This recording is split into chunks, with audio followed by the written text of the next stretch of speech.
Concern person ரொம்ப நேரமாக வயசானவங்க வந்து கேட்டுட்டு இருக்காங்க. எவ்வளோ நேரம் வெயிட் பண்ண வச்சுட்டு இருக்காங்க பாருங்க. டேஸ் இப்போ இந்த வெயிலில் கிட்டத்தட்ட டைம் பார்த்தீங்கன்னா ஒரு 12:30 ஆகுது. 12:30 வந்து நிற்காங்க கேஸுக்கு. சரியாக ரெஸ்பான்ஸே கிடையாது. அதே மாதிரி நானும் கேஸ் இஷ்யூக்கு தான் வந்தேன். அவங்களும் பிபி சுகர் பேஷண்ட்டு எத்தனை வந்துட்டு போவாங்க. இப்போ ஸ்டோக் என்ன வந்துச்சுன்னா இவங்க பதில் சொல்லுவாங்களா? பெருமாள் கேஸ் ஏஜென்சி அரக்கணும் ஃபஸ்ட்டு சர்வீஸ். நான் போய் கேட்டதுக்கு லோடு வரணுன்றானுங்க. அங்கே பார்த்தா ஃபுல் சிலிண்டர் இருக்கா, ஸ்டாக் சிலிண்டர் இருக்குது, ஆனால் அவங்க லோடு பண்ண மாட்டாங்க. ஹலோ மக்களே, எல்லோரும் எப்படி இருக்கீங்க? நான் சூப்பராக இருக்கேன். நீங்களும் நல்லா இருப்பீங்க நம்புறேன். இன்றைக்கி நம்ம வீடியோ என்ன பற்றி பார்க்க போகிறோம் அப்படின்னு பார்த்தீங்கன்னா, ஆக்சுவலாக நான் ஃபேஸ் பண்ண இஷ்யூ.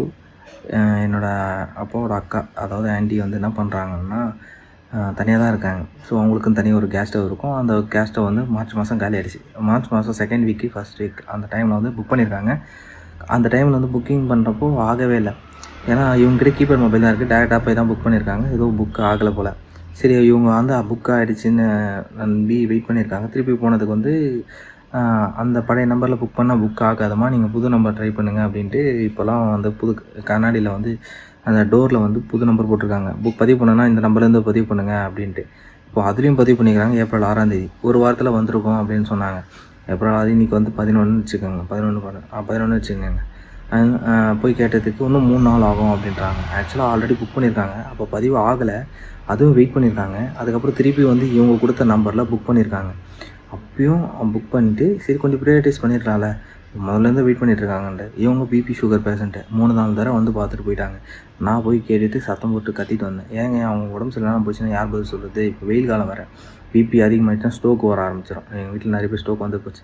ஸோ அதனால தான் நானும் வந்து ஹெல்த் கன்சர்னில் இந்த பிபி சுகர் வந்துச்சுன்னா யாருங்க பிபி சுகர் இருக்க பேஷண்ட்டுக்கு வந்து ஸ்ட்ரோக் வந்துச்சுன்னா என்னங்க ஆகிறது, அவங்கெல்லாம் எவ்வளோ கஷ்டப்படுவாங்க அப்படின்னு கேட்குறேன். அவங்க ரெஸ்பான்ஸ் இல்லை. இன்னும் பார்த்துங்க, இந்த அதிகமாக ரெஸ்பான்ஸ் வரணும்னா நான் கம்ப்ளைண்ட் பண்ணுவேங்க, சிலிண்டர் வரணும்னா நான் கம்ப்ளைண்ட் பண்ணுவேன், அவங்களே முடிஞ்ச பண்ணிக்கோங்க என்ன. சரி ஓகேங்க, நான் கம்ப்ளைண்ட் பண்ணுறேன் அப்படின்னு சொல்லிட்டு வந்து இந்தியன் ஆயில் ஆப்பில் ட்ரை பண்ணி பார்த்தேன். கம்ப்ளைண்ட் நம்பரும் இல்லை. டோல் ஃப்ரீ நம்பர் கொடுத்துருக்கான். அந்த டோல் ஃப்ரீ நம்பர் கால் பண்ணால் ஹிந்தி, இங்கிலீஷ், தமிழ் தான் கிளிக் பண்ணேன். திருப்பி ரொம்ப நேரமாக வெயிட் ஆச்சு.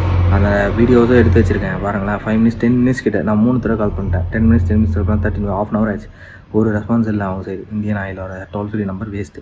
ஓகேங்களா? வெளியே கேஸ் விட்டு வெளியே வர ஒரு பாட்டி சொல்கிறாங்க, நானும் அப்படி தான் வெயிட் பண்ணுறேன் அப்படின்ட்டு. அந்த வீடியோ போடுறேன் பாருங்கள். 40 டிகிரி அரக்கோணத்தில் வெயில் இன்றைக்கி மட்டும். அப்போ அந்த பாட்டி எவ்வளோ கஷ்டப்பட்டு எவ்வளோ சொட்டிங்காக வந்து நிற்கிறாங்க தெரியுங்களா? அப்போ கூட அவங்களுக்கு வந்து ரெஸ்பான்ஸ் இல்லை. ஏன் தான் அப்படி இருக்காங்க தெரில. Arakkonam Perumal gas agency worst. அதேமாதிரி உங்கள் ஊரில் எந்த கேஸ் ஏஜென்சி ஒஸ்ட்டு? நீங்கள் என்ன கஷ்டப்பட்டீங்க பாருங்கள். நான் வந்து சிலிண்டருக்கு 1000 ரூபா கொடுக்குறேன். ஆனால் சிலிண்டர் வந்து ரேட்டு வந்து பார்த்தா 932 rupees தான். எக்ஸ்ட்ரா 70 ரூபாய் எங்கே போகுது? 50 அப்படி தான் வாங்குறாங்க. 70 ரூபா 50 ரூபா கண்டிப்பாக வாங்கிட்டு போயிடுறாங்க. அதெல்லாம் என்னென்ட்டு காந்தி கணக்கு தான் போல.